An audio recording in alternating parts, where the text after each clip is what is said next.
Well, I hear the train a-comin', it's rolling round the bend, and I ain't seen sunshine since I don't know when. I'm stuck in Folsom Prison, and time keeps dragging on.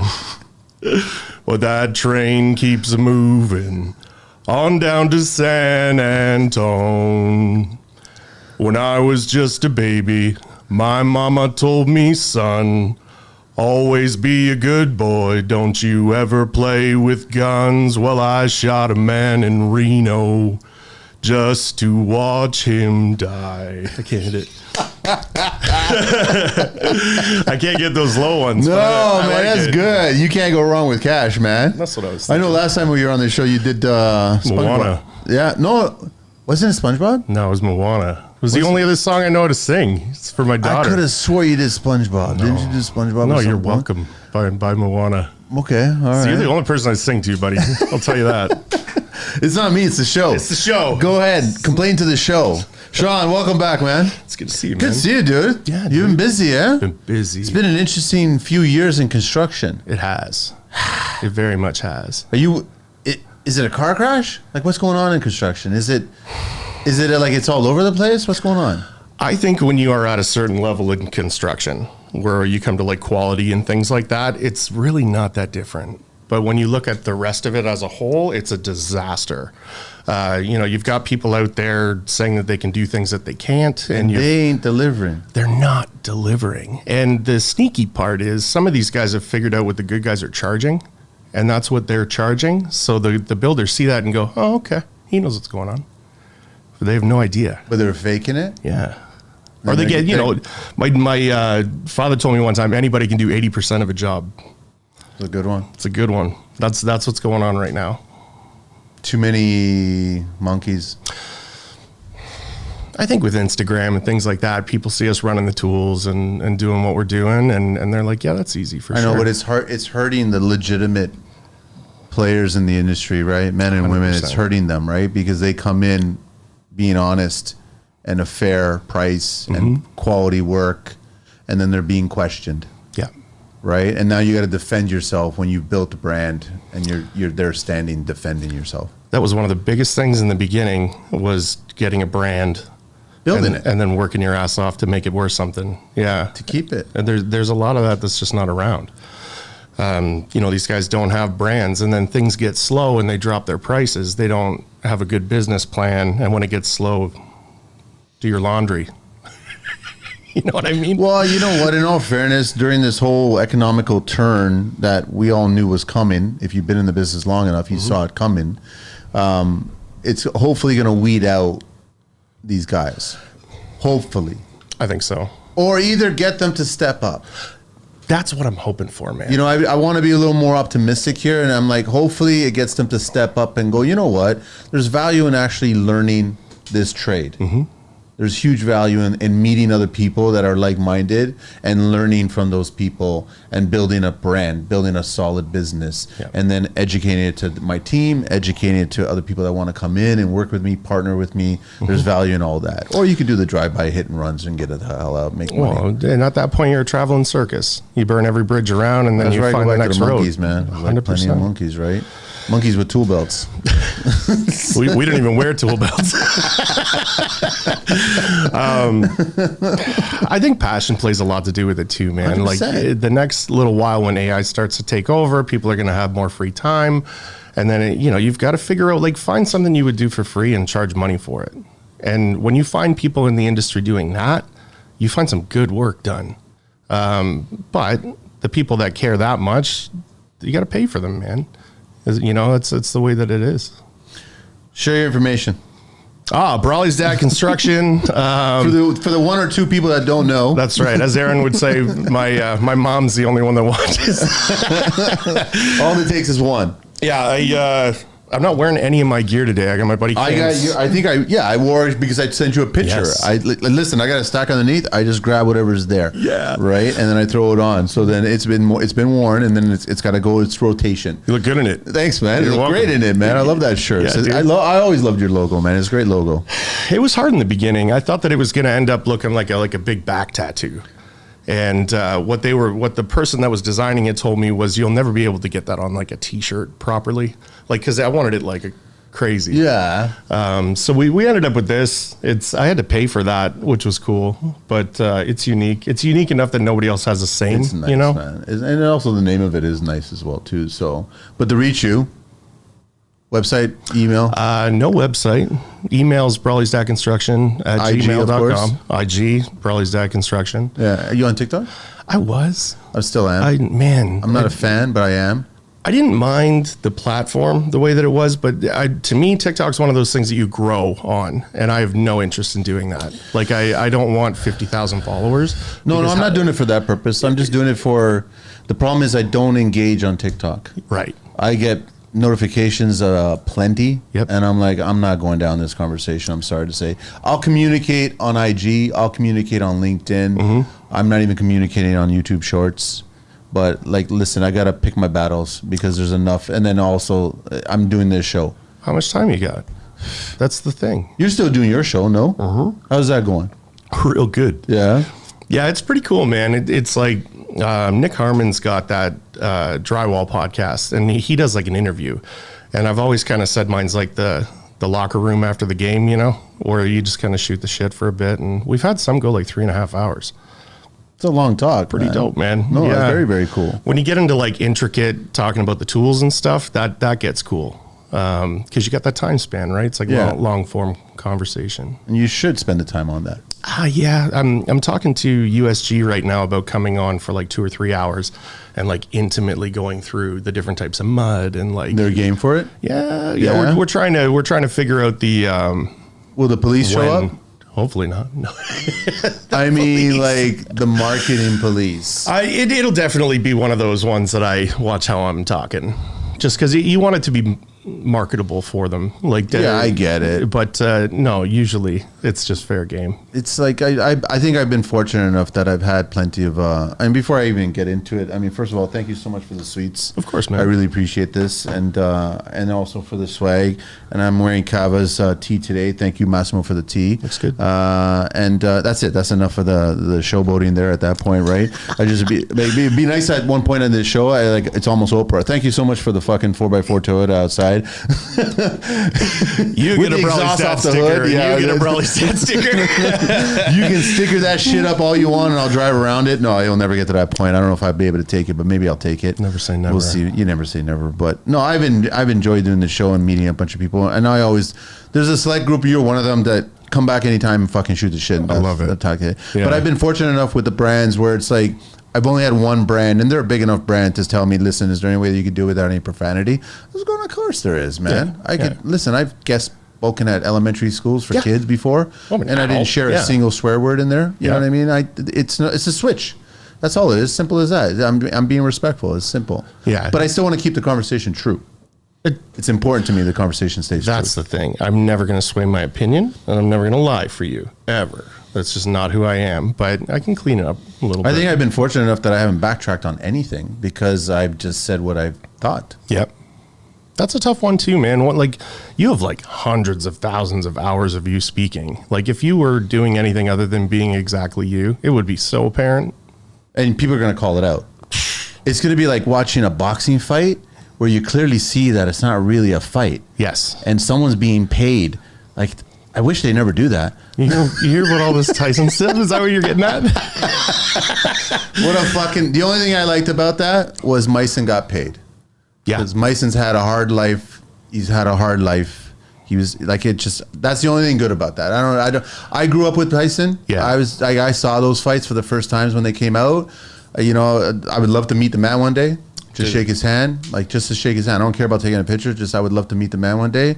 But it was just like I have no respect for Jake Paul or Logan. I don't give a shit about those guys. It was just a fiasco in my opinion. And seems like marketing more than huge boxing. Social media marketing. It was huge. It was such a disappointment. But yeah, that's what I was talking about. Yeah. But that's the day that we're in. Like it goes back to the construction and social media. How everyone's presenting bullshit.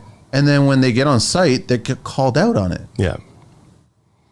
I mean, What was Tyson supposed to do? Like go in there and knock the shit out of him? Like I the kid in me and probably the kid in him, he really wanted to, and you could see it by biting the glove. He really wanted to knock the motherfucker out. Yeah. Simple as that. Did you see him hitting the pads and stuff prior to the fight? He was back. He still had it. Yeah. He still had it, right? And I know it became a whole Rocky Balboa story, but he still had it, and he would have 60. He's almost 60. And you, like the only question I had with him was, did he still have that fight inside of him? Because when he was younger, he had it. But losing his daughter, and then the financial that he went through, and he went through hardships and drugs and all kinds of shit. But it's nice to see him on other people's podcasts talking truth, spiritually. Like I respect that. I still respect Mike. I don't give a shit what anybody says. I don't disrespect him because of he took the money. I was like, man, it was there. Take the money. And I think anybody who's a true fan of yours understood why you did that. Well, and how many times are you going to do that again? You're going to go through fight camp at 62 again? Yeah. So that's why it's just like you got to stay true to yourself. And I think that I've stayed the truth with this show as well, too. Yeah. Probably the many reasons why I don't get a lot of people coming on this show, because they might be a little nervous about me. I'm asking you a question, man. Like, I'm asking. You don't have to answer it. But anybody who's listening is going to go, you asked it. Yeah. They didn't answer it. Kind of weird that they didn't answer that. Yeah. You know what I mean? And I've had other people come on the show go, listen, can you take that out, Manny? Can you take that out? And I was like, it's actually going to hurt you, I think, if you start taking out and policing yourself. Whether you like me or you don't, I don't give a shit. It doesn't matter, right? I'm not going to change. I'm almost 53, dude. I'm not going to fucking change. It's as simple as that. I mean, at the end of the day, if you are just unapologetically yourself, you will be surrounded by people that want to be around you. Exactly. Not whatever this is, the performance, right? And like you said, those people get fished out pretty quick, man. And it's an integrity thing for me. Like, I would rather everyone know I'm a little bit of a degenerate. Like, it's who I am, dude. Yeah. I love that there's, I think during these hard economical times, you got more and more people. I love seeing more and more construction podcasts. I truly do. I love seeing it. I love people. I've even offered it to people like, listen, I'm not here 24/7. So the studio is like quiet. It's a ghost town. Sometimes I come in here for a meeting and it's just a ghost town. And I'm just sitting here, just chilling, feet up. Yeah. And no lights are on, no cameras are on, no nothing's on. And I'm just like looking around going, yeah, it's not bad. It's pretty cool. It's pretty cool, dude. Right? And then I wanted to create a platform where we can just shoot the shit and you agree with it, whatever. Some people have left some comments about, some of your guests are a little fucking this, a little too much. Go, dude, I don't give a shit. There's plenty of construction podcasts out there you can listen to. Totally. Or don't. I've had other people, and I'm respectful that you dive into some of the details regarding some trades. My show has always been about the tradesperson. It's just been, there's real people here. I've had really hard shows to listen to. I've had really hard shows to interact with people, because tradespeople, we're like regular people. We go through ups and downs. We go through losses. We go through gains. You know what I mean? And I told this years ago, economical times leading to divorces and separations, and loads of fucking tradespeople are going through that. Mostly men that I know, right? And it's really unfortunate, and all you can do is like, listen, I've had calls with people considering suicide, talking to people, and I'm like, this is fucked, right? And I'm listening. I'm not an expert, dude. I'm not.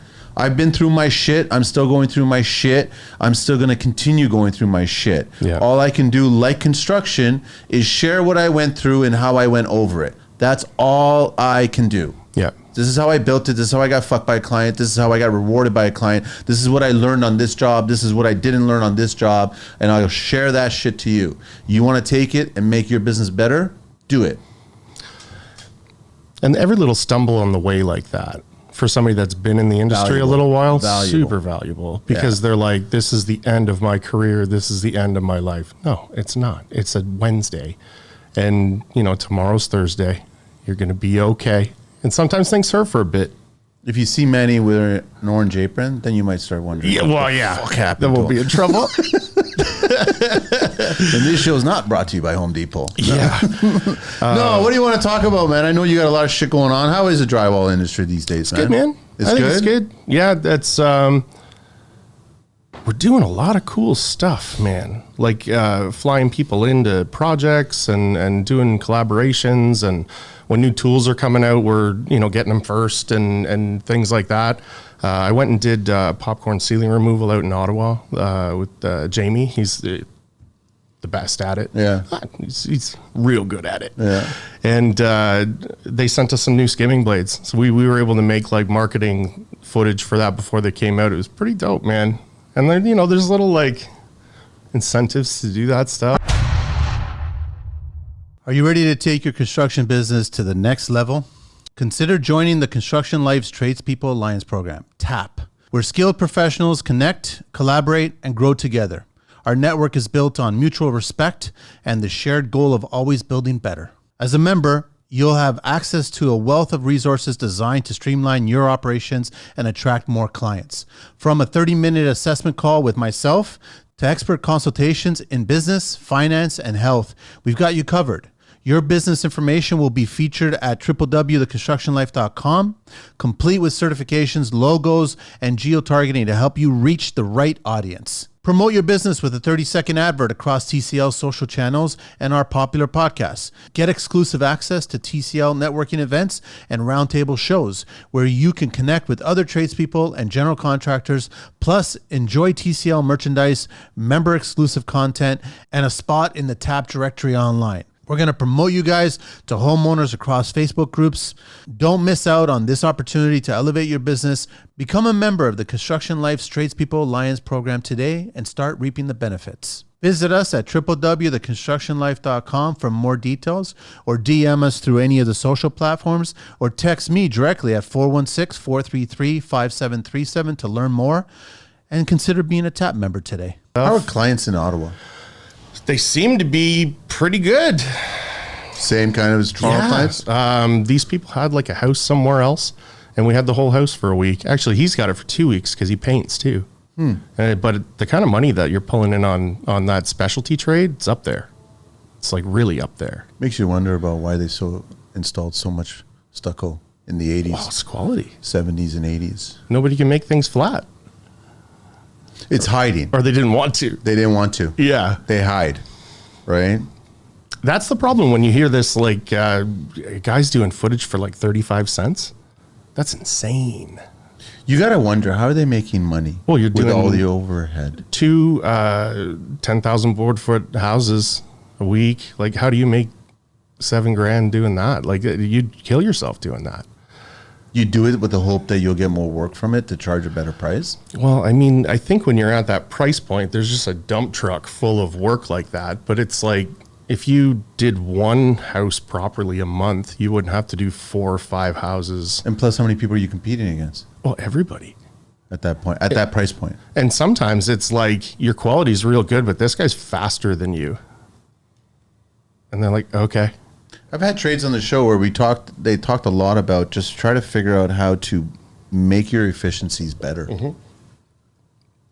Like we naturally get better as a tradesperson when you do things more than once. For sure. You get better at the task, right? So obviously the first one is a challenge. You got to figure out how to do it. And then the second one's going to be a lot easier. And that means you could do it faster. Mm-hmm. But I think if you learn different ways of making yourself more efficient, then you make more money for doing the same job in less time. I always will recommend to people, find out how to do it to the best of your ability or the best industry standard that you can, because the guys out there that are the best are doing it the most efficiently, because they wouldn't be the best if they weren't. And then kind of lose your ass for a year figuring out the process. But then one day the light switch flicks and you're making real good money and your work's top shelf, and cutting corners doesn't get you anywhere, man. Speaking of that, about recommendations, since I've had so many people on the show, I get asked a lot, who would you recommend? And I was like, listen, man, go to the website. There's a whole directory of everybody that's been on the show. Reach out to them. That's dope. But then lately, they'll hire somebody and then they'll go through a fiasco. And I'm like, why the fuck are you bothering my nuts here? Mm-hmm. Because I remember when I was in construction, I wouldn't just hire somebody on a Coke and a smile. Yeah, I would vet them. So? I would vet them. Yes, exactly. If they were a recommendation from somebody, because we did that all in construction. Everybody, do you know a guy? Do you know a guy? That whole thing is a thing. But you still need to vet them. Yeah. And you still need to ask them questions and talk and figure out, okay, can they do this job? But if you don't vet them and you don't understand, you don't go through that whole process, and then they do the job and it's just pure fuckery. How is that that's got nothing to do with me, man. Right. You didn't do the first thing that you should have did. Yeah. your responsibility is ABC, and then ask me about it or whatever. I'm just sharing. I know a guy. That's all because I met so many people that I can say this, right? I wish I was still building because I've got a fucking directory of so many people I can speak to about, and I do it because they're in my phone now. So big shout out to Larry Waddell out of Cambridge, actually, funny enough. And whenever I got an engineer question, I was like, you got some time? Yeah. He goes, yeah, sure, what's up? I go, well, here, I'm thinking about A, B, C, D. What would happen if I do this? Can I cut this out? Or will it fall? Will you certify it? Will you send me the letter? Like, so I do that all the time. And I'm like, yeah, great, wonderful. That was my biggest thing doing structural work. I just wanted an engineer to sign off on it. Like, I just want to know that you said it's cool to do it this way, and then I'm happy to do it. I don't, They want to get paid, though. They do want to. They always want to get paid. Yeah. You can only fix so many patches for people. But as tradespeople, though, we share valuable insight every day without getting paid. It's true. It's community. Getting called out and shit like that. Community and shit, right? It's just, I don't think anybody's ever called me out thinking that I don't love construction. Yeah. Fuck, I really is, eh? It is. I take them off. I only need them for reading. There you go. Well, if you got stuff on the screen, I'll put them on the screen, then I need to put them on there. What was it? Yeah, so I don't fucking get called out because I still love construction. Mm-hmm. I still will love, we were yesterday shooting timber frame fabrication. Nice. Up in Lindsay. Part of the Made a Barn project that I'm doing, right? So we're building a barn, 72 by 32 barn, right? Whoa. As soon as you walked into Timber Kits, you smell that Douglas fir. Then you see it. And it's just like, it's just stunning wood. It was 10 by 10s. It was 10 by 12s. It was 10 by 16 beams. Are they rough cut? They were rough, but they dressed them. Nice. Then they put them through this Italian machine. And it's just all CNC. I posted a video where it was cutting it's a 24-inch fucking blade, and then it has a nozzle to grab all the auger bits. Yeah. And it just machines everything, man. Oh. And I get it. Listen, I'm a diehard wood guy. I love trust me, I love wood. And you had a few guys online. It's much better hand carved than hand cut. And yes and no. Okay. Because this is like so precise, so tight. And then I was having conversations with the guys that are working there, Rob, who's handling the machine and all the programming, and he was like, "Listen, we also have to factor in when we send out the blades to get resharpened. Right. They get a little smaller, so now you got to tell the computer to make that micro adjustment. Right. So technically speaking, everything's labeled. So when you get on site, it literally fits in perfectly. I mean, when I was doing the Douglas fir pergolas and things like that, we were doing it all by hand. I would have loved if they showed up. You start by hand. Even Timber Kits started by hand. Yeah. But then they bought this machine. Yeah. And it's not cheap. It ain't buying like a fucking DeWalt or something like that at the store. No, it was a serious machine, but it was impressive to just watch. Oh, I bet. It's grabbing the whole beam. It can grab like a 28-foot long solid beam. It sandwiches it, brings it in. It starts to carve it all out right in front of your eyes. It's like I could sit there all day long watching this just with popcorn, just like. That's dope. And then it's got a conveyor belt on the bottom, so the pieces of wood that are getting cut off fall on the conveyor belt, and it gets into a container that's going to get burnt for a farmer nearby. Nice. And then all the sawdust gets collected and gets bagged. Okay. And they give it to another farmer, man. And I'm like, pretty efficient. it's very efficient. So I was impressed with that. So I was smelling the wood and everything. And I was enjoying that. So I love being on site. I love inviting myself to people's job sites so I can just stop by and just check it out again. Yeah. I love that. One of my first jobs was at Turkstra Lumber in the back, like building skids out for people. Not skids, but packages out for people. And that's cedar, man. As soon as you walk in there every day, I was like, this job sucks, but it smells good. Makes you wonder, because it does smell really nice wet. Yep. But what would it smell like if you peed on it? Yeah. Probably just like that, Turkstra Lumber. Now somebody's going to try it. Oh, yeah. Let them try it. Because cedar wet, when it's on a pallet and you crack it open for this time, and the center part, the ones that are still wet, you're like... It's good stuff. You can almost snort this, man. Like, it smells really good. But then you get the one, the few guys that are allergic, like they get really sensitive to cedar, huh? Oh, yeah. They get watery eyes. You cutting it. Yeah. There's a few guys out there that, you know who you are. They just, I'm the same way with MDF. Yeah. I hate cutting MDF. It irritates the hell out of me, man. Yeah. There's a lot of adhesive in MDF, isn't it? I think that's what's irritating me. Yeah. So I don't know. Interesting. Drywall. We got to talk drywall. Yeah, man. It's pretty cool stuff. Since the last time I was here, I dove into it full time. I was doing all kinds of stuff before, taking on full projects, and I don't even drywall. I just finish. It's a specialty. Good. It's the best. It's the best. I got hooked up with a builder, and I show up, everything is there. It's been hung properly. We pre-fill everything just in case. If you want to pay me what I want to be paid, I'll do whatever you want. It's good quality work. And then he gives the timeline, man. It's like, make this beautiful. Okay. You think the robot's ever going to take over you guys? Okay. I saw the robot with the hanging the drywall. Hanging the drywall, you could do.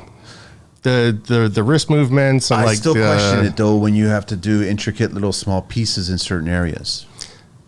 See, I kind of think... A robot. I kind of think it would look at it and send it to the cutting machine that would CNC it, and then it'd go pick it up, put it on the wall. But then you get into the world of prefab now. Totally. Well, they're doing that already. Inside, outside corners, like they're doing the trays. It's getting pretty cool. I like traditional stuff. Trimtex works with me, and they're amazing. The products are good. You don't fight with stuff. I also kind of like, there's something in me, I think it's the carpenter in me, that likes setting a laser and making something perfect on that laser. I don't want to give that up. That's kind of one of my favorite parts. Yeah, but everybody talks these days about AI, talk about this and talk about that. And we've seen the robots that do the concrete homes, foundations, and that whole round around or whatever, right? Yeah. Icing a cake, kind of. It looks like icing a cake. And then now I started seeing the robots doing the hanging of the drywall. I haven't seen a robot do mudding. It's going to be hard, man. No, I don't think that's even out there right now. They've got one. There is a robot that's done mudding? Yeah, dude. Really? It's a level 5 robot. I'm Really? trying to remember what the name of it is. So is it just doing it vertically? Like it's just sprays it.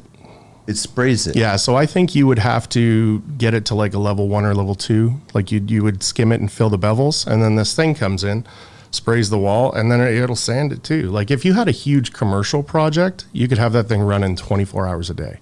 But you'd have to get it to the point where it can be spraying it.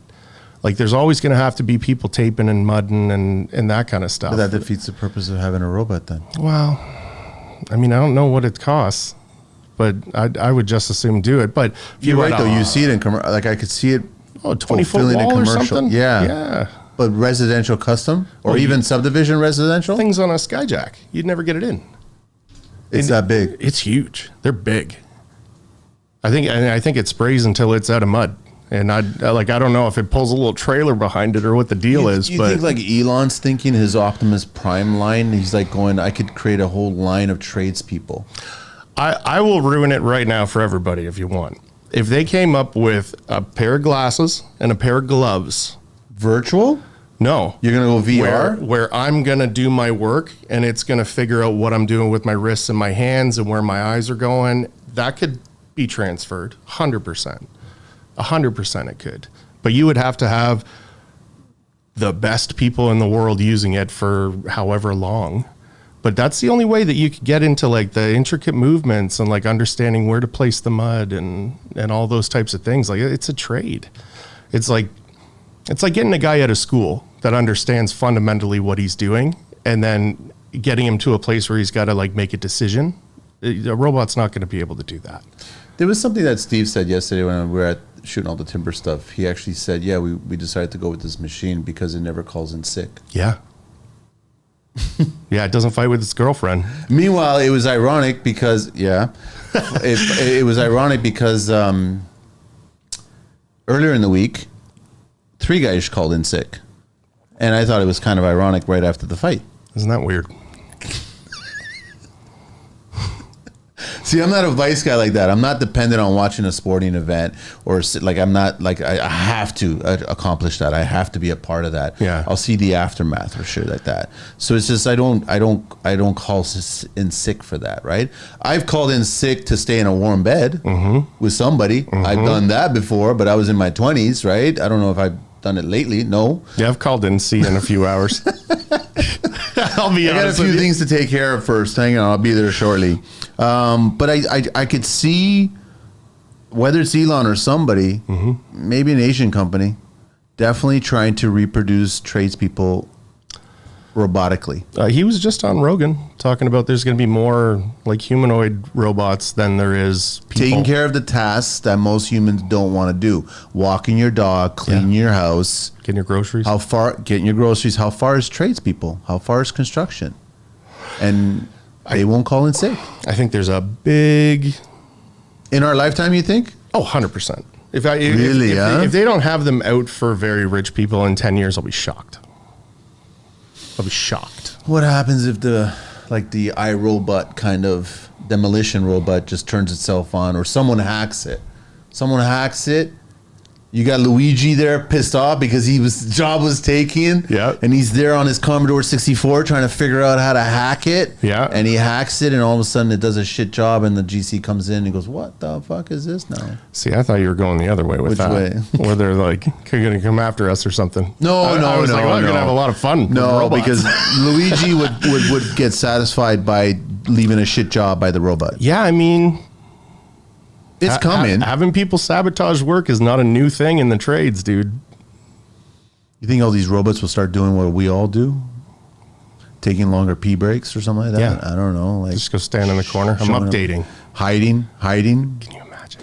I could totally see, man, you know what? Unions embracing this shit. Yeah. Safety Corner, your weekly guide to safer construction. Introducing Safety Corner, the latest must-watch show from the creators of the construction life. Co-hosted by safety expert Philip Farrar and powered by his S1 safety division, this 30-minute weekly series cuts through the noise to bring you real footage and raw insights from actual job sites. No fluff, just hard-hitting analysis, and Philip and myself break down what went right, what went wrong, and what could have gone catastrophically wrong. Each week, we tackle the biggest safety issues facing the industry today, sharing the knowledge every tradesperson needs to make it home safe. Whether you're on the job or managing the site, Safety Corner is here to help you build smarter, safer, and better. Tune in to revolutionize the way you approach safety on the job. Catch Safety Corner weekly because safety isn't just important, it's essential. There's no pensions. Yep. There's no benefits. There's no... Well, you instead of a benefits package, you would have a maintenance package.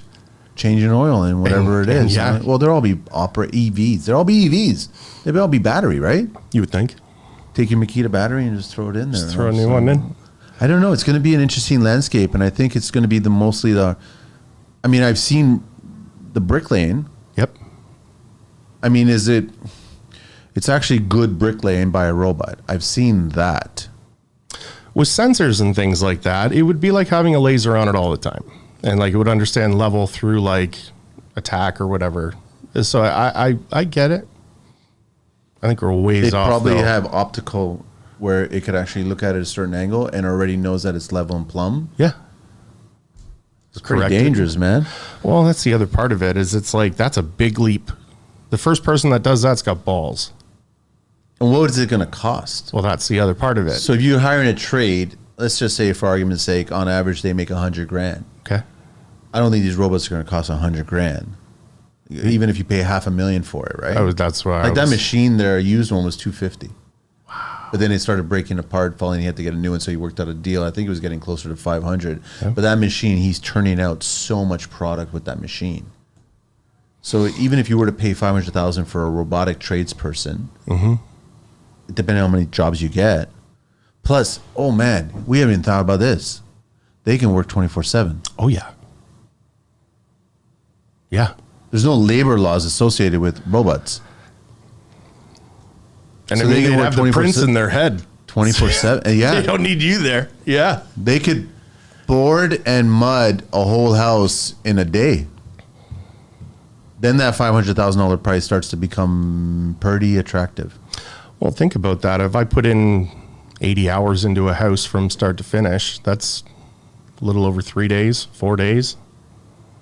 Takes me a week and a half. It would take you a week and a half. So now you finish the job, you get paid sooner. You go on to the next job. Interesting. So now you do 2.5 times more work than you would as a human being. Now it's fucking starting to get scary. I just don't know what they do with paying the people that are being killed by that. Well, I think what you do no different than how you look at it through like Gary Vaynerchuk's eyes, where you adopt, right? Yep. You have to. So the people that they become programmers, they become maintenance people. Smart. They start servicing the robot to make sure that they still fulfill their duties. That's where they go because they've got the skill set. So they would have to be taught, if not, the computer programming side of things. So then they know exactly how to take care of that robot. Type of people that I'm kind of like humming and hawing about right now are like guys going through to be mechanics, car mechanics, because how much time we got left. And now there's always going to be guys like Count that's doing classics and redoing. You know what I mean? You have to like really intimately know what you're doing to do that kind of stuff. But how many of them are there? You know where I think societies, we already know this for a fact, right? So appliances. Yep. Cars. It's not about longevity anymore, right? You replace your appliances far more frequently than we used to as kids, right? Right. It would be a big event in the family when you heard mom and dad talk about, we're getting a new washer or dryer. Yeah. What's wrong with the one that's been here for 50 years? It's totally fine. We're getting a new one, right? But I think we're going to go the way of China, where it's like you're getting their EV systems that don't charge batteries, they replace batteries. Whoa. So now if you start having mechanical problems, you know what's going to happen? You're going to start designing cars where you replace the engine. You get into a maintenance service plan. Right. You don't see that happening? Tools. Look at tools now. Construction. Mm-hmm. You don't service the tool. You No. replace the tool. You buy into I bet you any money, I don't even kick you past this. Like seriously, the big tool brands out there, I guarantee you they're looking at what the problems associated with servicing tools versus replacing tools and getting tradespeople to buy into a subscription model. Yes. Where it's like, we do it already with leases of vehicles, leases of Yep. trucks. You got tradespeople that are turning trucks over in less than 2 years. You know, give me a new pickup truck, and just roll over the lease. Right. So why can't you start applying that to tools now? I mean, Hilti's been doing that with the fleet for a while, where, you know, you get your duffel bag with whatever you need in it, and then your different levels gets you access to whatever you need. When something breaks, somebody brings you a new one. You get a young trade, will buy into a subscription model where I buy a tool and I pay so much for the year and I replace it every so often. And I mean, the tools kind of aren't yours anyways. Like they're yours, you can use them at home or whatever, but they don't bring you any sort of value that you own it because you need it at work. Like, how much does it cost to have it? What does it cost you in time and headache when it gives up on you The halfway service. through the hardest day you've had? Then you Right. buy a new one as a result. Totally. But Or if that you- this one's fancier, nicer, whatever. That will go by the wayside, I'll tell you that right now. Because if you're a business owner and you could pay the same amount or less to just get a new tool instead of having to service the tool, most tradespeople are going to just choose that plan and get a new tool every time.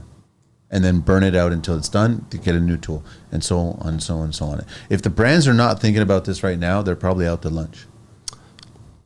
We're in a subscription model. Everybody's buying subscription streaming, audio, music, podcasts. It's all subscription. Right. Why can't that be applied to tools? Well, and with tools, you charge it to the job.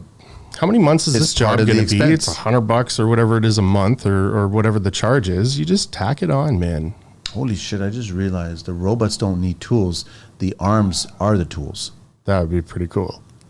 It's Iron Man shit. You got Robbie Phillips, whatever. Keeps on changing. You got a Festool robot, Freddy. So, see the exoskeleton? I saw that, and I'm like, okay, so Shawn, here's the thing, though. This is the problem that I have. We're going to make weaker tradespeople. I think there's a lot of weak tradespeople already, Manny. I know what you mean, though. You could be strong and not break your back, Yeah. but then again, there's an argument to be put forward about we're going to be saving more tradespeople because they're not going to have chronic issues later That's on my in life. There's a valid argument for that. My thought process behind the whole thing is longevity. I don't want to stop. I want to work. Like, what am I going to do, man? I'm going to I think you retire still have and to what? stop physically, though. Yeah. You have to continue mentally. So you want to run a business and share your insight to the next gen that will do the physical. You operate the mental. That's true. That's what you want to do. It's hard for me to see the older trades still doing. I don't care if it's impressive to see a 65-year-old man swing a sledgehammer. I don't care. Yeah. Right? It's hard for me to see that because I don't think that old man needs to be doing that. I'm not even 40. I wake up in the morning like, oof. Creak. I know. It's harder to get the push-ups out of the way. I get it. I understand that. But then to get on the job site. So there is a valid argument for that, but I just don't want it to get to the point where it's like you have no strength now to do anything. Right. So they sent me home with it, and I got to use it for that site. How was it? It was pretty dope. It's one of those things that you have to own it. Like they've got an app that you can put in and how much do you want on each arm, and like you really got to figure out exactly what's correct for your body, and then I think it would be crazy. When I'm like sanding above head, you can set it to just when I hit here, when I'm just above my shoulders, it'll just alleviate that weight. And after that, I think it was a 9,000 board foot house I sanded out that day, and my back wasn't sore. It was a good feeling. Is it easy to get on and off? Yeah. The first time wasn't. I was like, film it, it'll be cool. It stumbled around with it for 20 minutes. Here's my problem. I don't know if this is going to happen, but what if you just refuse to take it off and you got to go to the bathroom and do number 2? Okay, everybody, make bigger porta potties. So all of a sudden you start wiping, and all of a sudden it becomes a colonoscopy. It's like, what the fuck happened, man? I mean, there was a part of me when I was wearing it where I was like, I'd love to see this implemented in like the union, where once you get to a certain point or a certain age or whatever, they start giving you these things as an assist. I've seen ones for the back of your knee as well, where it's got a little... Like a knee brace kind of thing. Yeah, but it's got like not a piston, but like a relief on it. It's interesting because I also saw the paralyzed person who walking around. No, they made legs. So then he basically it's like a cradles. It cradles his own legs. Yeah, and he's walking now with the assistance of these. Like Rhodey from Iron Man. Kind of, yeah. That's cool. Kind of like that. So it's like you start seeing the possibilities, right? But listen, man. Elon is an interesting individual, but he's 2 steps away from being a villain. I mean, one bad day. If you take away his child or his wife or something like that, has that loss, some loss in his life, he can easily become the villain. He has a lot of power there, communications with Starlink, space with SpaceX, and then X, you know what I mean? He's got a lot of power there. So I like seeing these things that are helping individuals. People that have lost limbs, people that can't walk, can't move, I get it. And then you could be working again, right? And doing things and being a product of society. Yeah, I get it. Work-wise, though, I don't... That's why I was just saying about, will it make you a weaker person if you're relying too heavily on it? I know it's healthy. It first introduced it. Yeah, with the pulley system. Yeah, with the pulley system for the hard concrete. And trust me, I've done a number of holding on to the SDS or even holding on to the brute brake from Bosch. Yep. It's heavy, man. It is really, really heavy. You start figuring out how you can get lower and lower and lower and still hold it on your knee or something. Because like, this is getting heavy. My shoulders are killing me. I get it. But I just don't want to be dependent fully on it, right? That's the thing is like 20 years ago, I could have drove here with my eyes closed. Today, I put it on the GPS. That's the same thing. Like, so you're going to strap up to do the smallest thing now. And like, it's just part of everything that you're doing. Yeah, maybe, man. But how far? See, it's funny. Like, I'll keep going by Elon. We had the truckers convoy. Yeah. Elon was supportive of it, right? Okay. And I thought to myself, well, hang on a sec, dude. You're working on autonomous trucks right now. So do we not see the contradiction here? So Festool has got this brace, this skeleton. How far away are they from actually creating a robot that will... Yeah. I mean, that's a big budget. They're thinking... Oh, they'd love to. And I'm telling you right now, a robot with arms that could go from an impact drill to an SDS drill to a jigsaw to a scroll saw. Like, the hands are just constantly changing. You got these Freddy Krueger hands with different tools on it that you can get all this work done now. It's a cool idea. I remember I was part of Ideal, and they had the VR training courses for electrical, and you can do a whole panel in VR. So you don't waste any material. You don't kill yourself by tapping on the wrong friggin' wire. Yeah. And you get to learn how to do things, professionally speaking. Right.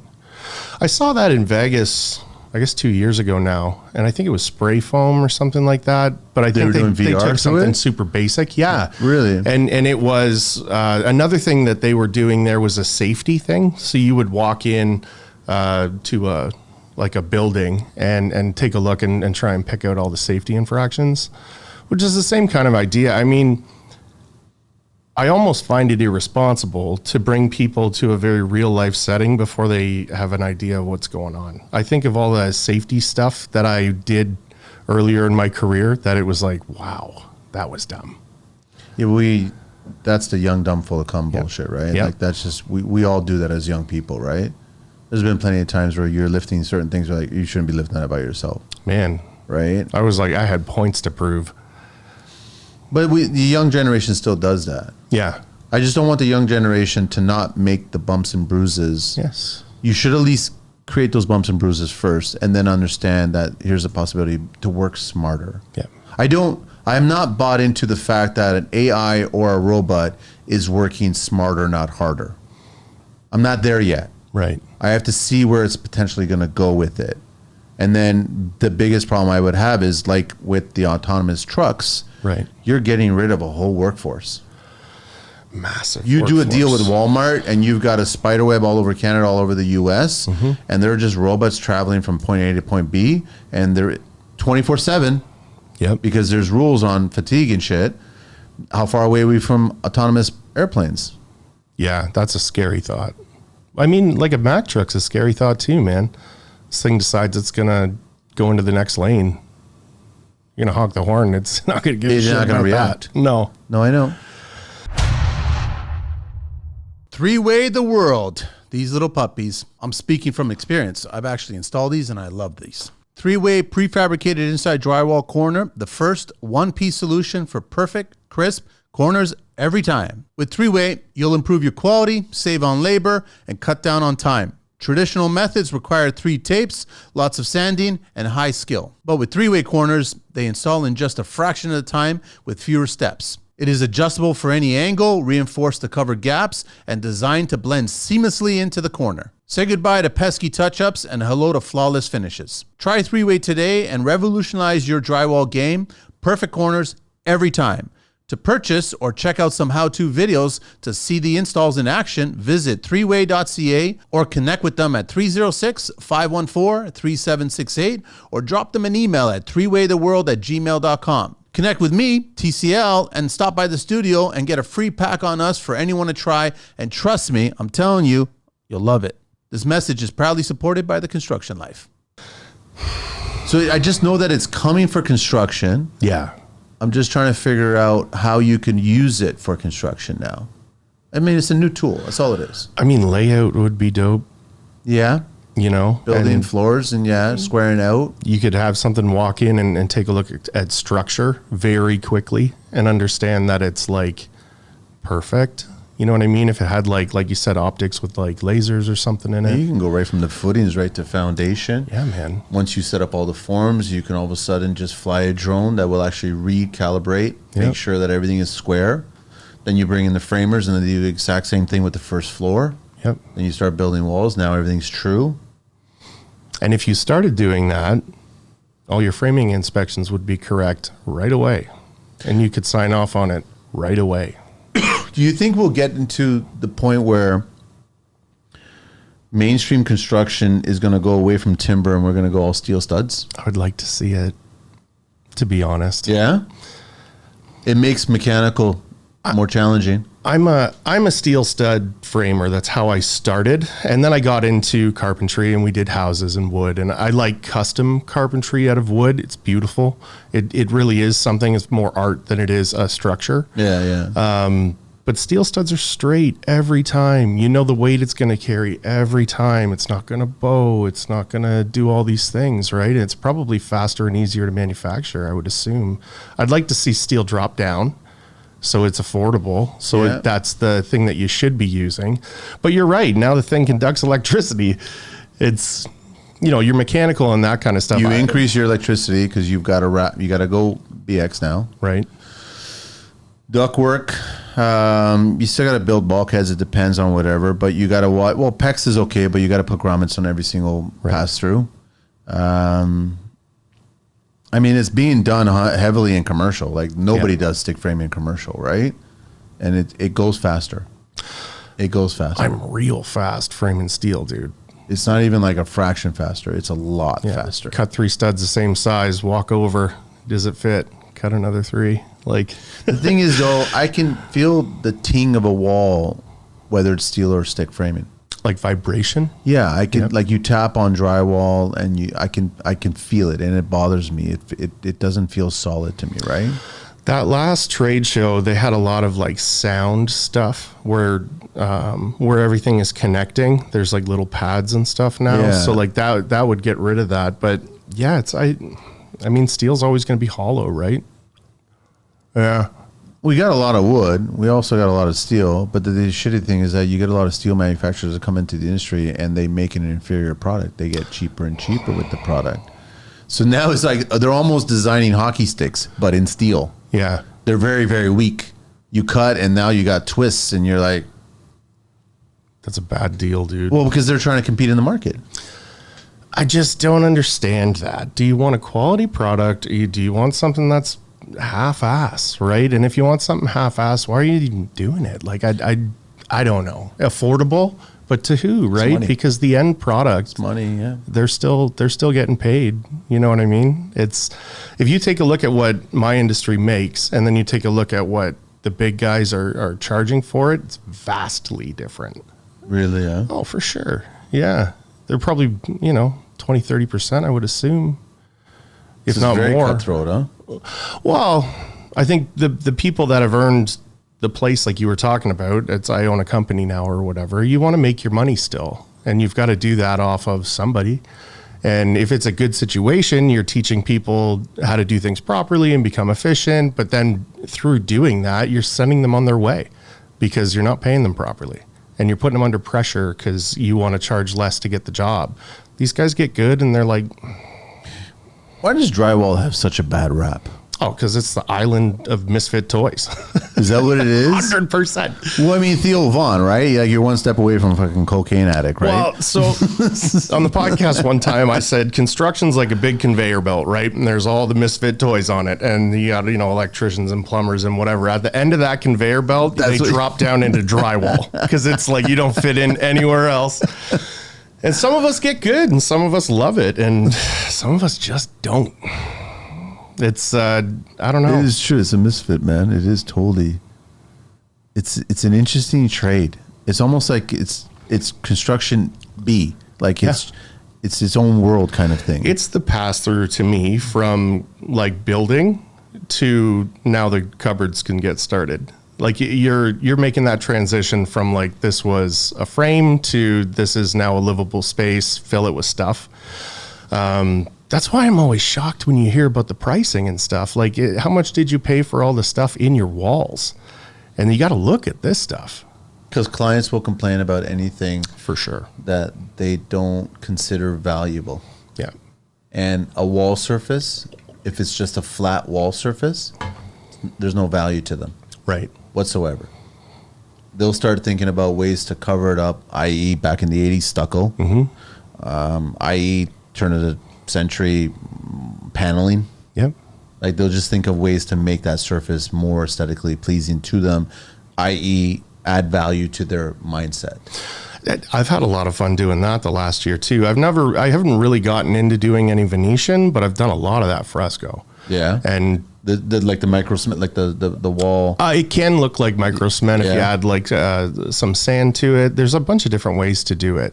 But that just a little bit of texture, a little bit of like color variation for, we've done whole rooms, a whole theater room. Stuff. Yeah, I like all that stuff, man. But feature walls, things like that. Like what you've got behind you is gorgeous. Yeah, the wood. And there's a part of me that is always going to like exactly that. But some people want whatever, artwork almost, right? Yeah. But it's the surface of the wall that I don't think clients only like the process that it's up and mudded and sanded and ready to be primed, because it means that we're halfway through. Yes. And it means that we're that much closer to getting to finishing details. Yeah. Until they start making changes, and then it's all kinds of drywall cutouts.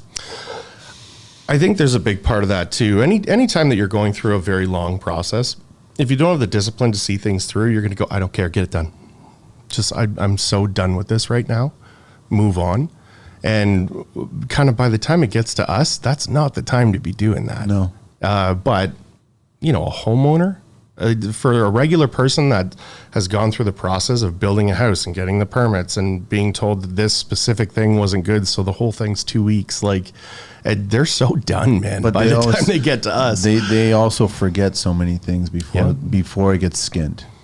And whether they forgot on purpose or whether they forgot because they were bombarded with a bunch of ideas at the start of the build by friends and family and HDTV and Pinterest and House, and then they couldn't decide on what to finalize things with, and then they finally get to the finish and they start seeing the shape of the rooms. Right. They're like, oh, we should have went this way. We should have did this. We should have did that. And then you come in with a drywall cutting or a roto zip or a hole saw and making the hole and start chasing shit, right?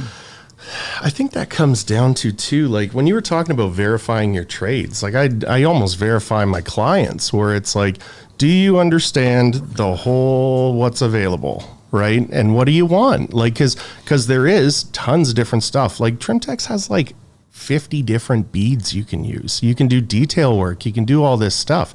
You could use fresco. You can level 5 a wall instead of whatever, right? If the plumbers and electricians and cabinet people and all of those people did that from the get-go, you would eliminate that. What is it you're looking for? Do you know that there's cool stuff out there? No, because you don't want to buy it. You can't afford it. Move on. I think people get I found an electrician that's going to come and do it and he's cheap. And then halfway down the road, they're like, man, I just saw this water heater that it continuously flows. And heated floors, that'd be dope. Yeah, but it's like computers, it's or TVs or laptop or whatever it is, any kind of device, car. As soon as you buy it, there's going to be a better one tomorrow. Oh, it's when it comes to a house, as soon as you're building it, there's going to be a better one tomorrow. Yeah. Question is, can you afford it? Yes. Yeah, and I think I was a sales guy before I was in construction, and I was seeing them Selling die. for what? It's all kinds of stuff, man. Okay. Construction stuff? Or? No. Okay. No, I ended up running a sales team at a future shop, believe it or not. Oh, back in the day. Oh, dude, commission future work. shop. Yeah. But back then I would see the salesman dying. I think you got people smashing money out into marketing right now, but get a good sales guy. Right. And he can pitch your clients. He can upsell them. He can just do all the things that need to be done prior properly. And then, if the guy can't pull his weight, find a new sales guy. What I'm not liking, as much as that there's a lot of tradespeople not working, they're scared about the economy. They're trying to survive. They're having personal problems going on, stresses on family life and relationships. Clients are taking advantage of tradespeople right now. Yeah. They're hiring people because they want the good quality. They found somebody, they connected with them personality-wise, so they check all the right boxes. Then they start doing the work, and there's a progress payment. Obviously, you're hanging drywall, you're doing the mudding, you're sanding, different coats. There's progress payments, right? And then they fuck around with you and not pay you the last or the second last, and they say, well, we're going to get somebody else to finish. Cool, man. Because I've always said it, I've told a lot of people, especially the young ones, clients don't have to pay you. They have to pay their line of credit, and they have to pay their mortgage, and they have to pay their car payments, but they don't have to pay the contractor. And I have a major problem with that. And they know it. They can get away with it. I mean, if you're not selling your house, what are you going to lean on? Exactly. Yeah. But if you're going to stay there and you're spending X amount of money remodeling the whole house, there's a good chance that lien will go on and on and on and on, unless you cross your fingers and get a voodoo doll and hope that they get a divorce and then they got to split it somehow. Okay. But you know what I'm saying? Yeah, Like liens aren't always the best solution. Plus it's the stress associated with the trades. And I've told the young trades, I was like, listen, man, start factoring in the toll it's going to take on your marriage, relationship, kids, all that shit. I don't have any of that shit. So that's not really a toll for me. but majority of you guys have those tools, right? So I've started calling it like the Jedi training, right? Where you, at some point, if you want to get real good, you got to disappear and you got to like put that time in. And when you got kids, that you're sacrificing time with the kids, man. And how bad do you want it? And then how much effort are you going to put into it to do it? And then you've got to make that decision. But I think that thought process doesn't get thought through a lot, where it's like, yeah, I'm just going to go. And it's like, yeah, but when are you going to be done? When are you going to be ready? When can you get back to real life? And they just don't. And so, you know, your kids don't want anything to do with you. You go through divorces.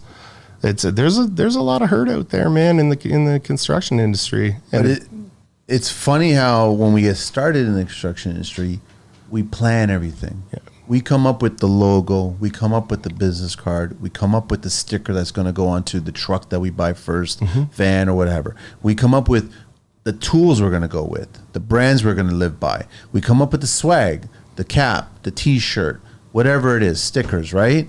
We come up with all that shit, and you do that to build a brand. But you also need to start building the fact of your exit. right.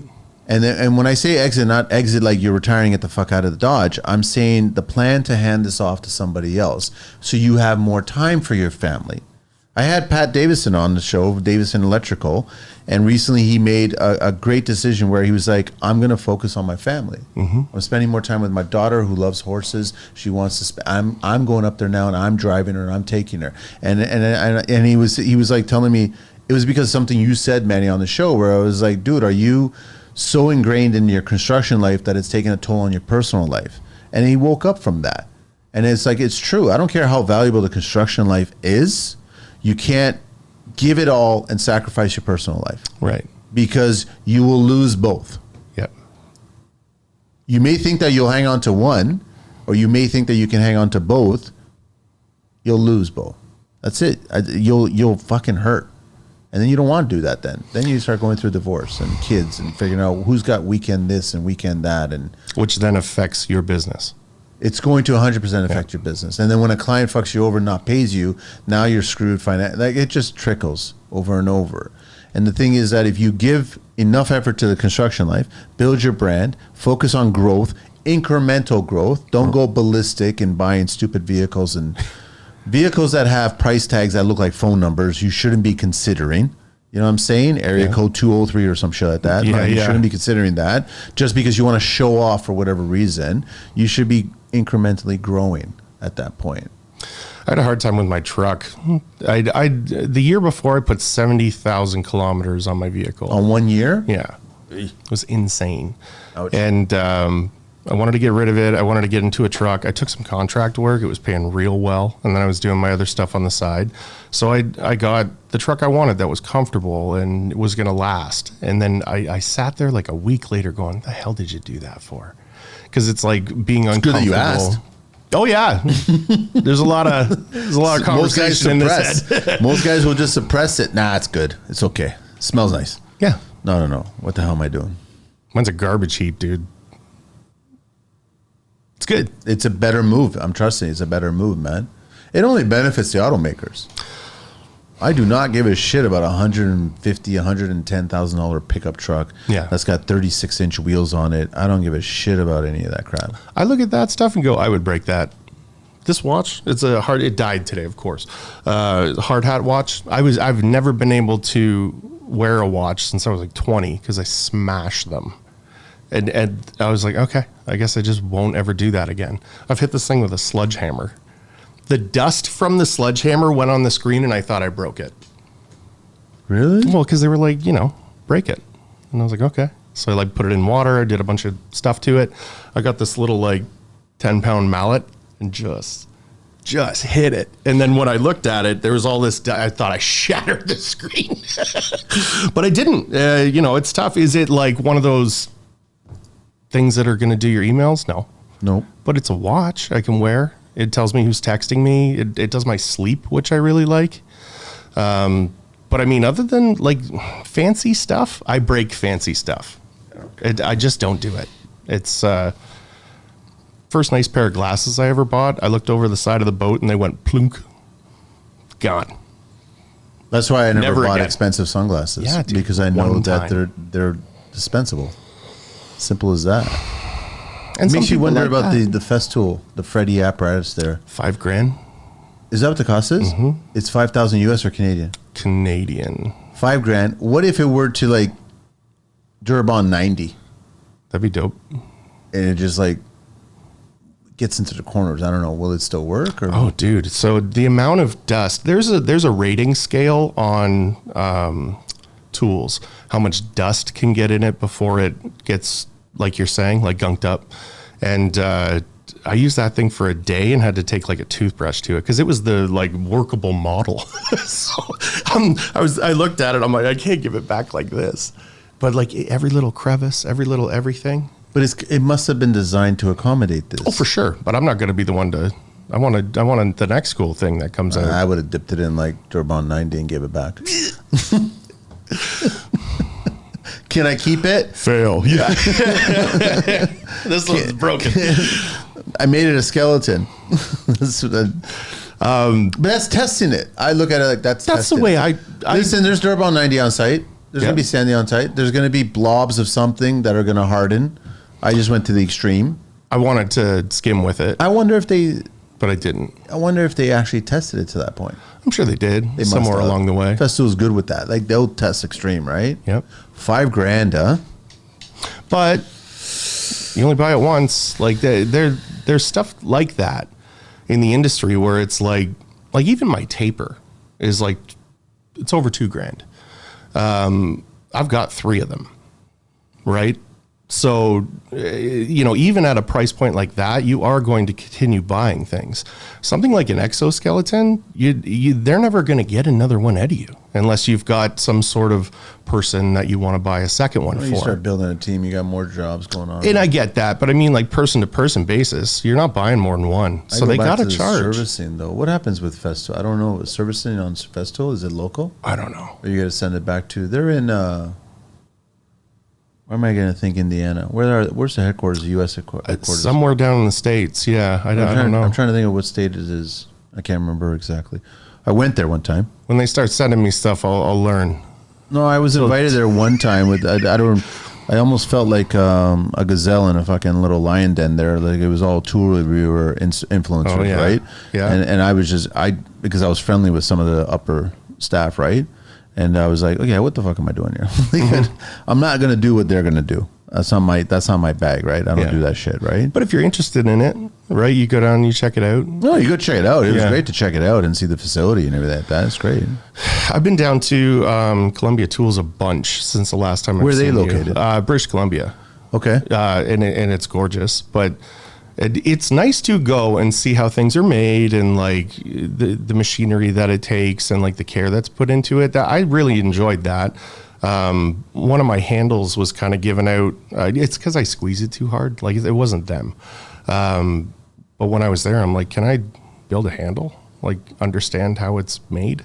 Which immediately was a bad idea because it took forever. But yeah, Aaron let me do that. It was cool, man. Understanding where the brake works and like how everything goes together. I could take one apart confidently now. But I mean, to go down there and like review their headquarters would be silly. I don't know. I feel like anything you want to really get to know, you've got to get to know it. That's what I mean. You got to push it to the extreme. That's why I would dip it into Durabond 90. And just break it. I would just not break it. I would just find out. I'd find out what happens. Yeah. I did that in the beginning when they sent me stuff. I would let it get all mucked up and then I would clean it. I've taken apart angle heads and like all kinds of stuff down to the bones and then put it back together. And you get a better understanding of how it works. But I was also like trying to ruin this stuff. And a lot of it doesn't. And I mean, I won't talk about the stuff that does. But, some brands will send you stuff and you're like, okay, I'll be hard on it. And it just breaks immediately. You ever think like drywall is going to get into the panelization world where you guys are just going to be called in to just mud the corners, to assemble the 4 pieces that were brought in? I mean, I think they already do that. They're doing it. That's what I'm saying. Is it going to become mainstream, right? And it's just funny that when I get invited to certain events or tours, it's like, it feels like a real place, right? And I'm like, why am I being asked it feels like a real place? So you're trying to compare me to like this is a real construction place? I don't understand why you're asking me that. Right. It doesn't feel, in my opinion, it doesn't feel like a real home. I go back to the steel studs and tapping the walls and stuff like that. It feels modular. It feels panelized. It feels, there's a feeling towards that. There's 100% feeling towards that. So it's just, I could see that. But I guess that the masses, they're trying to get people to be convinced that you're comparing an apple to an apple. And I'm like, no, that's two different worlds here, man. Yeah, and I mean, modular stuff, you get a lot of movement, man, when you're like putting together a puzzle like that. Well, that's why they start doing a final coat when it gets on site. Totally. Because they know that they're going to crap. I mean, in my opinion, you should be building something up to the place where you need it to be and then heat it. Let it do its breathe, man. Like, but if it's all metal construction, metal's different. Most panelization or modular is mostly, it's all metal. Yeah. Yeah. And they just like crane in the walls and. It's ironic that the industry is pushing towards modular panelization with metal, but yet they're still authorizing higher towers to go with stick framing at the same time, which I don't agree with, by the way. Right. I don't think stick framing belongs in high-rise construction. Last I checked was 6 floors, but I think you can actually go to 8 floors now. Okay. Wood stick framing, 8 floors. That's crazy. I have a problem with that. That's a lot of weight. But at the same time, they're pushing modular panelize. Yeah. I mean, choose one, guys. Like, which one do you want to go? Pick a lane. I think it should be the metal. I like the idea. And I like the idea of affordable homes where, you get in and you put this puzzle together and you have somebody come in and finish it properly. Why not? I love the idea of affordable homes if the cream didn't take so much of the affordable price. Yes. Well, but because it's not affordable when you're knocking 40% on the top of it to pay for whatever. Yeah. Yeah. So you guys are already causing it to be unaffordable. I mean, when I started seeing that like influx of people coming to the country to do jobs, and then you start to see the prices lowering down, like you're not bringing people in to teach them the trade. You're bringing people in to facilitate cheap work. Now, that's not in every case, but it's a lot of it going on, man. In construction. It's a lot of it going on. Illegals, and now I think it was Philip. He just shared a post because I do the safety show with him, and he was sharing posts that now the Canadian government is cracking down on abusive nature towards immigrant workers. Yeah. In the construction industry specifically. Now you're doing it after what, 4 or 5 years of abusive nature? Yeah. You squeeze that lemon. Now the current government wants to look like they're doing something. Well, it's a little too little too late. I don't know about your memory, but it's never going to forget. And it definitely ain't going to forgive. Yeah, I mean... What's the average drywaller hanging board? What are they getting paid per hour? Or is it by board? It's by footage. Okay. But I mean... I just want to ask because I want to compare it to what the immigrants were being paid by. Vastly different. Yeah, if you get like a good board crew in, they could be making $30-40 an hour. Like if you were paying them like that. But then the immigrants? Oh, they're just 20? If that, probably. If that. I would guess. Wow. So when I'm quoting stuff, I take a look at roughly $1 a board foot to just finish. And I have detail work that comes in either hourly or linear, like footage of sticks. So like sometimes we're up like $1.30 at the end of the day. And like I said before, like you got people coming in being rushed around for 35 cents. It's insane. And at the end of the day, you're not going, good job, man. You're going, you couldn't have done that any faster. Like that's insane. That's the part of the misfit because it's such a wild west where it's such a gambit, man, on the price that you can get for a drywaller. And I mean, it's not fair. I couldn't imagine coming from a shitty place and being given the opportunity to like make it. And you can afford all the things that you want. So why would you get greedy? But it's not. You're not being paid properly. Like that's it. Simple as that. At the end of the day, I have like a very good compass for fair. And it's just not fair, man. No, I agree. Yeah. But, government is using their convenience store mirror now, and they're starting to shine a light on it. But all they did was they're shining a light on it. Are they doing anything about it? Fuck no. Yeah. Because it's been said, it's been out there, and that's it. And people think, yeah, but what are you doing about it? Yeah. I could say that I'm going to pay my guy $50 an hour, Did you pay him $50 an hour? No. I said that I'm going to do it. I didn't say when I was going to do it. Yeah, when he's good enough. Cool. He's going to need to learn and get to that point, right? But yeah, there's a lot of abusive nature on the immigrants here, which is unfortunate. There's something to be said for that too. You do need to get to where you need to be worth that to a company. Of course, and totally. I get it. I'm not going to pay you well for shit. Yeah. I'm still running a business.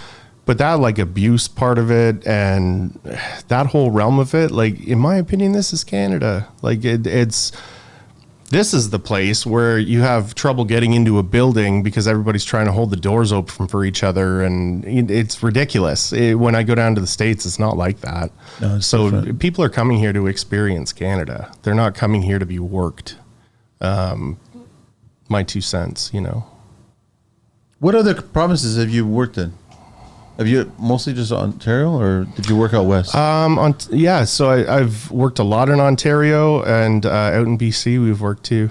There's people spotted all over the place that we're trying to get into. A lot of strictness going on in BC, eh? In construction, I mean. Man, so that a lot of bullshit strictness. That big house we did, it was like 30,000 feet. We got, I think, 10 of us together, and we went out. That house probably would have taken me a month, and we were done it in a week. Wow. It was cool. We did a bunch of marketing stuff for it, but on the back end, the builder really didn't have a lot of experience. So I kind of stepped in as we had like weekly meetings, what I would do if I was the super kind of thing. And finding people to do it down there was ridiculous because they're all working for Ellis Don in the towers, right? And all union guys. Yeah. And they want the board and the tape, or they don't even look at it. And we gave the crew that we used butt board, which effectively your butt joints get sunk in a bit, right? Yeah.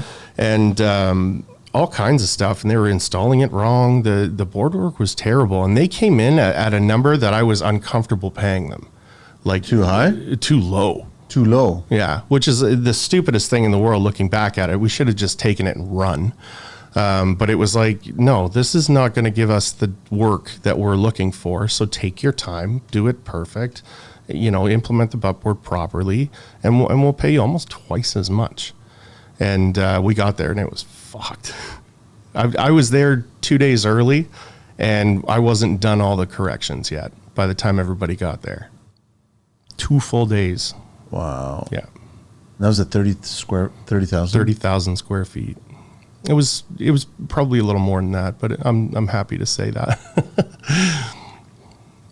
I wouldn't even want a house that big. Well, it was a family. Like I think there was 6 bedrooms, and they all had walk-ins and bathrooms. If you were to get the Waltons and 8 is enough, and the Olsen twins, and put them all in that same house, that's still too big of a house for all that. Yeah. You know what I mean? Like that's too big a house, man, for a family. You know what I liked? They had a spice kitchen. So, a spice kitchen? Yeah, so there was a kitchen dining room, kind of like big back area, and then there was like what was labeled as a spice kitchen. So like where you're doing a lot of your cooking, and there was an exhaust fan. I thought that was pretty dope. It's a cool idea. So I don't understand. Well, you're sitting in your house, if you're cooking apple pie, the whole house doesn't smell like apple pie all the time or whatever. If you get the right exhaust fan, but you got to get a 1200 CFM exhaust fan, and you got to do a heat loss calculation on your HVAC design, so then you're not sucking that much air out of it, especially in the winter months. But if you ever go to the back of a restaurant, they've got some serious fans, and they're cooking all kinds of stuff, and you don't really have that order coming in there. Right. So at home, listen, I'm Portuguese, you would have fish there, but it would get sucked out. Your neighbor is going to smell it because it's going right outside, right? They'll know when to knock on the door. But yeah, no, if you got the right, that's interesting. I thought when you said spice, I thought you meant like some sort of spice room where you can dry out spices and make your own. That's kind of cool. Yeah, maybe. If you start doing that, right? Because obviously if you got a garden, you're growing your own basil, your own rosemary and all this other shit, and you bring it in. I'd like that. I'd be cool with that. My forever house will have some sort of a greenhouse. Has to. I think everybody should. Doesn't matter if it's small or big. I'm talking about a conservatory or something like that. Like I don't need a fucking to hand out tickets for people to come over. Like I don't need to be that big. Yeah, but first time that I grew tomatoes and used them in my cooking, the next time that I bought tomatoes, I was like, I'm not using this shit anymore. Tastes completely It's different. totally different. I know. Yeah, and then the spices too, man. Basil and dill and rosemary and. I can't get into the animal farming though. What do you mean? Like I can't raise cattle and goats And let the guys that do that. Like you can buy a half a cow. It's pretty. No, pretty I know. reasonable. Like, listen, I was like a young kid and we used to go to the farms and I saw that slaughtering going on. I didn't turn into Clarice and Silence of the Lambs or whatever and have dreams and shit like that. No, but it's just like, I wouldn't be able to kill the animal I'm about to eat, but I'm still going to certainly fucking enjoy that tomahawk. You know what I mean? Like, if I can. I've heard chickens and rabbits, not bad. No, I can't eat Bugs Bunny. Chicken I can eat. There's no fat on them either. You can't survive. I can't on eat rabbits. Bugs Bunny, man. Yeah. I can't. I'm Portuguese, man. We have rabbit, right? So Yeah. I can't eat it. No way. I'm even not even big on swine. I'll have bacon occasionally, but I'm not a big. I'm Portuguese. I know everyone's gonna hate this. I'm not big on pork chops. That's the. I like bacon. I like bacon. I like having like ground pork if I'm adding it to something for a little bit more fat. Sausages, yeah, for sure. 100%. Bolognese sauce, yeah, for sure, man. Yeah, but I mean pork chops and Just stuff. pork chops and stuff, and just like pig. No, It's not for me. I'm mostly meat, steaks, whatever. I can't tell you the last time I had a tomahawk, but I'm going to a friend's place for dinner. He's making me drive to his fucking house an hour and a half, probably 2 hours. Oof. He's like, oh, you got to come up for dinner. I was like, how far is the fucking house? Yeah, what's for dinner? No, it's gonna be steak. He knows it's gonna be steak because he prides himself how he goes to a certain butcher there and he's like 1.5 inch ribeyes. And I was like, if I get there and I see a little patty of something, I'm gonna turn around and leave at that point. But Just put two on top of each other. Is That there- is the right, by the way. That 1.5 inch is cooks good. either in a skillet or on the grill. He's gonna do it on the grill. I haven't barbecued in forever, dude. I skillet my steaks. It's nice. I'm used to skillet because I don't have a barbecue because my last relationship she kept the fucking barbecue. I should have went to court for that one. Let me get this straight. You're here to petition for the barbecue? So yeah, I don't care about her. I want the barbecue. Right? My steaks. And so I've been doing skillets ever since, and I was like, it's not bad, man. You just rosemary, garlic, and butter. Yeah. Yeah. It turns out perfect every friggin' time, and it tastes so good. I'm a big fan. That basting it in the butter does a lot to the steak. I'm sure it's not good for you, but it's good for the steak. Butter's good, man. There's nothing wrong with butter. Eggs are good. Eggs are good. Whatever the government's told you not to eat, that's what you should eat. Right? It's a simple lesson. I learned it from health guys. Anything that's in a bag, you don't eat. Yeah, bags and boxes. That's when I was working Don't at, eat. that's what they said. That's it. Yeah. Go around the outside. It'd Of be the nice store. to see more tradespeople on job sites cooking their food. Like if you got a team, the crew for a certain trade, and one guy breaks off maybe an hour before lunch and starts cooking all this food on site until the Ministry of Labor probably get involved going, you're not allowed to do that. Oh, yeah. I'm like, what? Not allowed to survive? Like, what's going on here? I understand. Where's your stainless steel prepping table and all that kind of crap? But that would be good to do that. I mean, the amount of crap I eat, That's dude. what I mean. And then the options are what? Uber or all the fast food bullshit food around? I got into those factor meals for a bit. That was pretty I know cool. a few guys. The problem with that is it's kind of like marriage. Yeah, you get a little bored with it. Yeah. And some days I want to eat like 3 of them because I'm giving her, I don't know. And then it's frozen, the microwave, I do. Back when we were working out of town, we would have somebody cooking one night, somebody making dinner, lunch for the next day, and somebody doing dishes. You did it twice a week. You become a single man. All you got to do is just cook enough that you know you're going to have for lunch. Right. So you have leftovers ready there. You do the same thing all over again the next time, and so on and so on and so on. Yeah. But it's nice instead of these guys just getting on apps and ordering food and having it delivered, and then it's just like, I don't get it, man. Plus, the money part I don't get. Dude. There's the tip and the fee, and now you're paying so much money for something that $30 for McDonald's. It's pretty wild. Even coffee. you guys are ordering Starbucks Uber bullshit. I was like, dude, what's wrong with you, man? That's 2 strikes against you. Starbucks is shit, and then second, Uber call in it.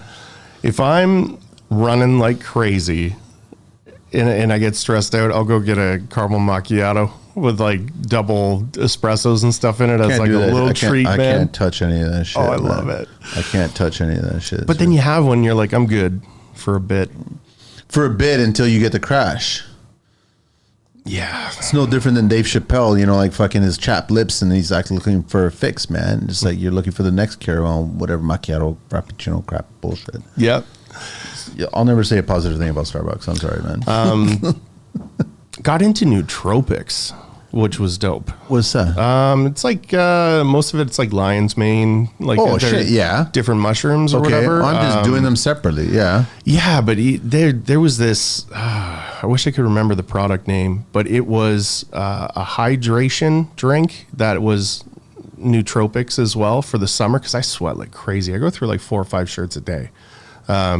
Just a big guy. It's hot. But that's a good thing, though. You want to be expelling that shit. Yeah, and then the hydration drinks I think are big. I think there's a lot of like caffeine intake and a lot of sugar intake. Also, the stuff that's in the energy drinks that give you the focus, it's not something from nature. It's like chemicals or whatever. You know what I mean? Like when you're having 3 or 4 a day. It's probably going to stack up to you not know be about a like good the deal. energy drinks or something like that, or the cola? Yeah, like I think it's theanine or whatever's in the energy I know what you're drinks. talking about. Yeah, there's different stuff in it, but the nootropics is nice, man. Like Alpha Brain is what got me onto it. Rogan's thing. I was on that for a little bit. Dude, you just can't get it. Like you got to buy it 3 months at a time. Well, it then takes that's forever our to get government here. He's preventing good quality stuff from coming into this country. I'm excited to see what happens in the States. There's a lot of like discussion about food and like making things better. It would be great if somebody did that. How big is the food industry in the States, though, and how big is the farm industry in the States? Pharma's the big one. My mom was talking about my aunt. Sorry if you don't want me talking about this, but she's going to go and get stem cells in her knee. There's nothing wrong with that. And my mom's like, oh, and kind of wondering, you know, is this like a back alley kind of thing? And I was like, no, like you got like professional fighters that go and do these things and they're better the next day. And she's like, well, why isn't it here? And I was like, because you can't sell pain pills when you're fixing people's pain. It's not about people getting healthy. No, it's about people getting dependent. Yeah. That's what it's about, right? The thing that I see as I've gotten older with other trades getting older is some of them getting life scares.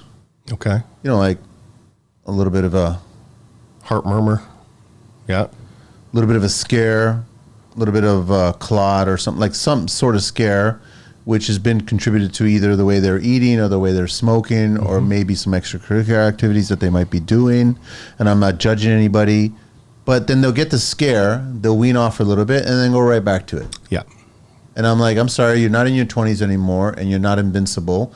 And the scare is a little bit of a wake-up call that's kind of just letting you know if you continue down this road, it might get worse.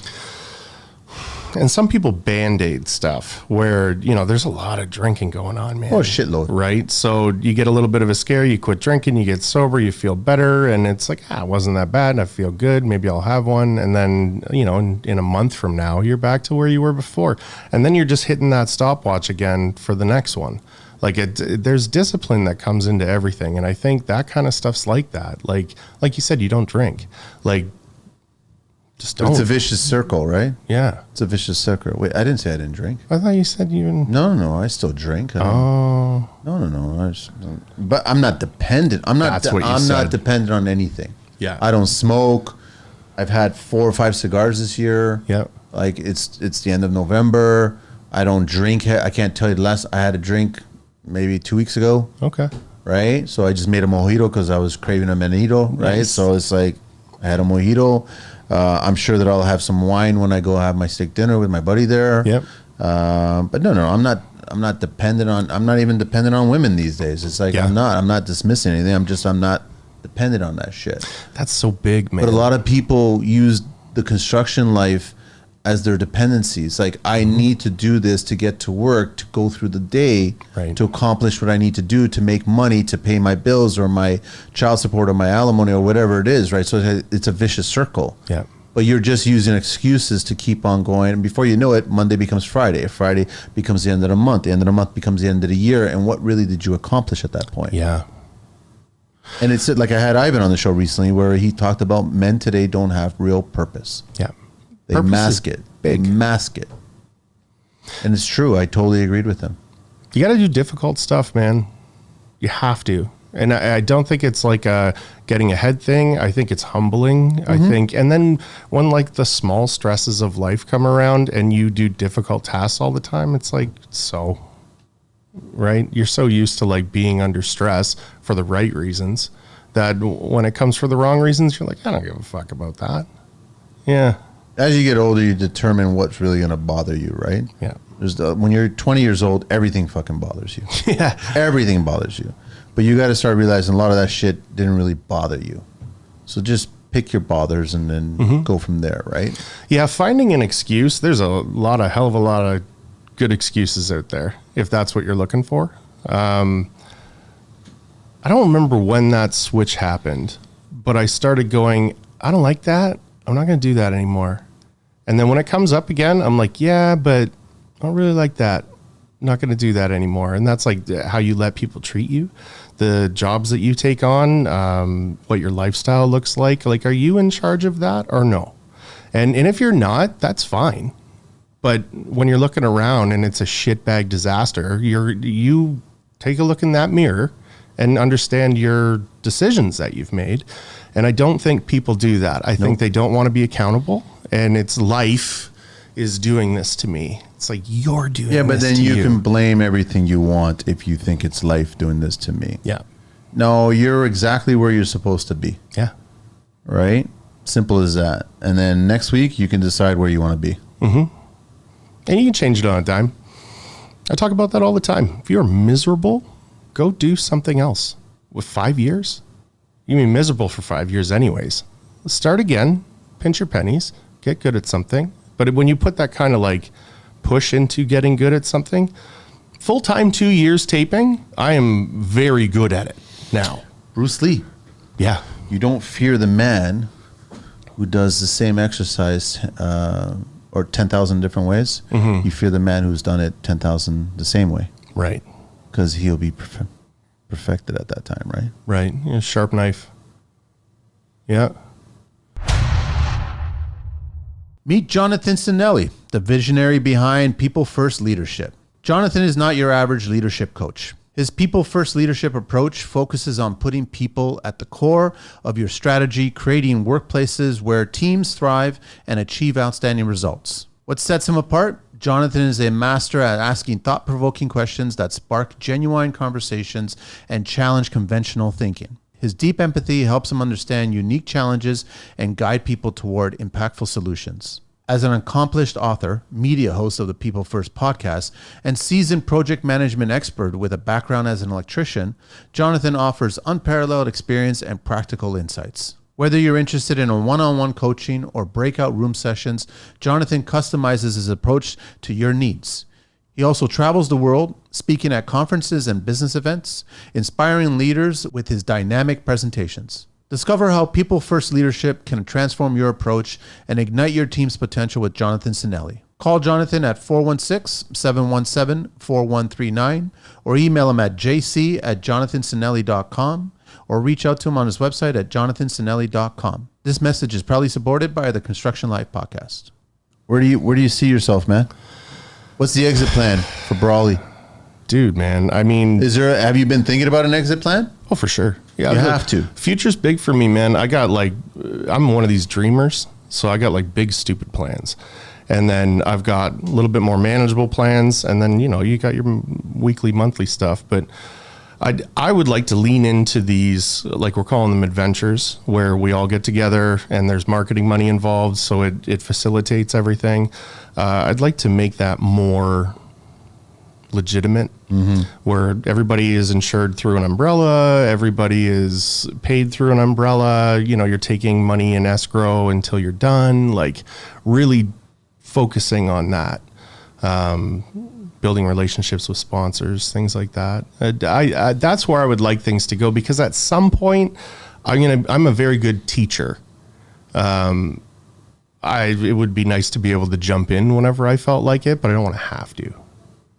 There's a lot of trades that don't have, like, we know that there's trade schools for carpentry. There's trade schools for bricklaying. There's trade schools for electrician, plumbing, HVAC. But there's no real trade schools for drywall or mudding. Well, and is there? I don't think so. I think you can go in and they'll teach a 6-inch knife and they'll show you what people were doing 100 years ago. Like same with like you're saying, trade schools for everybody else. Are they teaching you how to get started in it, or are they teaching you how to be the best at it? Like real specific stuff, real high end stuff. That's what I mean. Is that I think you need happening. more trade schools that go and listen. This is the Top Gun of this trade. Yeah. If you want to join, understand that you may not make it through the whole course. Yeah. And you may actually be asked to leave. The Navy SEALs of drywalling. Like I just said, I think more and more people need to start doing these things because it starts to separate the boys from the men. As simple as that. I'm not dismissing the women either. It could be the girls from the women. Yeah. But the thing is, I think you need to start. I think the industry really wants opportunity for them to step up. I would like, but they're not giving it. Yes. I would like to see certified come up where you have been through the Columbia Tools School of Finishing. But the problem is I don't want the unions to be involved. Well, they can't be. That's too much muscle, man, to be trying to do anything. They're going to look at, you're going to go, it's going to take you 2 years. And at the end of this 2 years, you will be proficient enough to run a house on your own like I am. And we'll send you on your way. You're going to put that time in somewhere else anyways. This is correct. We're not going to teach you bad habits. Like you're not going to be surrounded by people that don't want to be there. Like there's a lot of things that create bad habits in the trades. And I think if there was, like you're saying, a top tier school to go in, put your time in, come out the other side profitable, that'd be dope. You know why it's never going to happen? There's too much fucking ego in construction. Oh yeah. That's why be humble is the first thing on our. I know, but there's too much ego in construction. Yeah. Because it will get attacked by the ego-driven people, and then it will get dismissed, right? And that's the problem. So then nobody's thought about, like, think about it. The resources that we have, all the opportunities that we have, all the great new products that we have, all the great new tools that we have, there should be a Top Gun for every single trade out there. There should be. Only those with clear passion need apply. Or apply, but then go home. Yeah, but expect that you'll be asked to leave, right? That's right? If you don't step up, expect to asked to leave. And live with that. And then, you know what? Try again next year. Try again the year after. Yeah. Like but the thing is, the ego is going to get in the way of a lot of people in construction. Yeah. And we see it already, man, where it's, gatekeeping is one of those things where people with a bunch of ego don't want to teach and they, you're not doing it correctly. In and fear of being criticized, though. Yeah. You could be teaching really well and teaching really perfect technique, but you'll still be criticized. Yeah. There's always going to be criticism, I think, man. Like in anything that's worth doing, I said in one of the podcasts, like if you're walking up a hill, there's always going to be a guy up at the top of the hill going, I made it. You can do it. And there's always going to be some asshole behind you going, you'll never get there. Yep. Because I don't want to get there. And if you quit, I can quit because everybody quits. Fuck out of here with that. How often do you record? Weekly. Yeah, the last couple of months have been kind of spotty, but I try weekly. It's hard to keep and maintain. That's why. And all the stuff I'm doing, it's that's what I mean. It's hard. Yeah. We'll get some sponsorship going or something. It'll get a kick. I need to get a media person. I just think I would be more profitable with a media person. I could just work. They could just film. I don't know many media construction people. That's what I mean. I know plenty of media people. Yeah, it's not the same. It's not the same. It's like no different than if you start hiring somebody and you're asking them a few questions, you know right off the bat if you're full of shit or not. So it's the same thing with media. They need to speak construction. To speak construction, you need to be on construction. You need to be in the same boat, right? So it's hard to find a media person that knows that, right? Yeah. They're out there, but then there's a fee attached to it too, and then you got to justify all that expenditure, right, to do it. Takes money to make money. Got to pay to play. There's a lot of them. Yeah, but the brands also, everyone's enjoying all the highlights and the exposure on social media, so to speak, right? But what they're not understanding, and eventually they're going to see it, is they're going to see what I saw 2 years ago. most tradespeople are not spending the same amount of time on social media as they used to. Oh yeah, They're not. saturated. They're focusing on their exit plans now. Right. Because that core construction audience has gotten older and has realized I've missed a lot of time with my children. I've missed a lot of time with my significant other. I've missed a lot of time from myself. Fuck social media. Well, and what'd you get out of it? That's another big question. Yeah. Right. So that's why there's a lot of things at play right now. So we'll see what happens. We'll see what happens, man. Share the deets again, and I want to do the 12 questions with you. I forgot about that. Brawley's Dad Construction on Instagram. I did just pretty well, just Instagram. Just Instagram. Yeah, Just check DM it from out. there. Can I shout out my buddies? You can shout out everybody. You can shout out anybody. OVHXC. It's a buddy of mine's, like an audio guy. He's got a couple of bands, super dope. Kind of music. So he's just coming out with this like nicer song that's got a little bit of like regret to it, but like mostly like metal stuff. He's really good at what he does. So if I could, OVHXC. yeah. Oh yeah. Well, there you go. Now we can see it. Thank you. He'll Oh, appreciate I like the that. skeleton. It's super dope. Super cool guy. And you can find the podcast everywhere, right? Yeah, on Spotify. We had a hell of a time getting into Apple, and I gave up. Why? YouTube. I don't know, man. Like the picture wasn't the right thing, and then setting up a new, and I'm like, I don't care. I will get there. That's part of the media person. How much time am I going to put into it? As soon as sponsorship comes, I'll start digging back But into you've it. got an RSS number, don't you?